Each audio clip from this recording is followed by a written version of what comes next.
معانا أخبار كتير النهارده عايزين نتكلم عليها. قبل أي حاجة ما تنساش تصلي على سيدنا محمد عليه أفضل الصلاة والسلام، وتدعي لإخواتنا في فلسطين اللهم انصرهم اللهم آمين.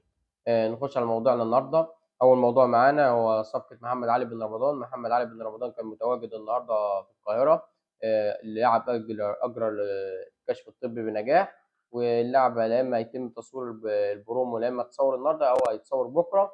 فيديو تقديم للاعب. تمام. ده بالنسبة لصفقة محمد علي بن رمضان. محمد حمدي فتحي متواجد في النادي الأهلي، كان بيتمرن منفردا استعدادا للتدريب مع الفريق بعد مباراة فاركو إن شاء الله. تمام.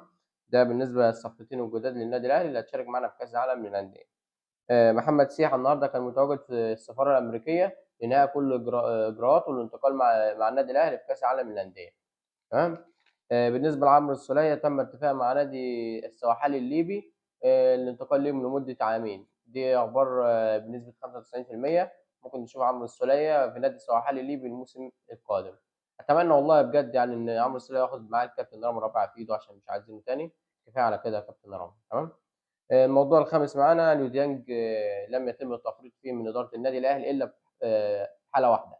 لو النادي الأهلي تقدم له عرض حاليًا، عرض قوي، فالنادي الأهلي طبعًا مش هيسيب الفرصة دي يفوتها من إيده، هيبيع ليو ديانج. لو اتقدم له عرض رسمي قوي، زي ما أنا قلت لك، لو اتقدم له عرض رسمي قوي غير كده أليو ديانج هيلعب معاك كأس العالم للأندية بشكل طبيعي عادي جدًا يعني. تمام.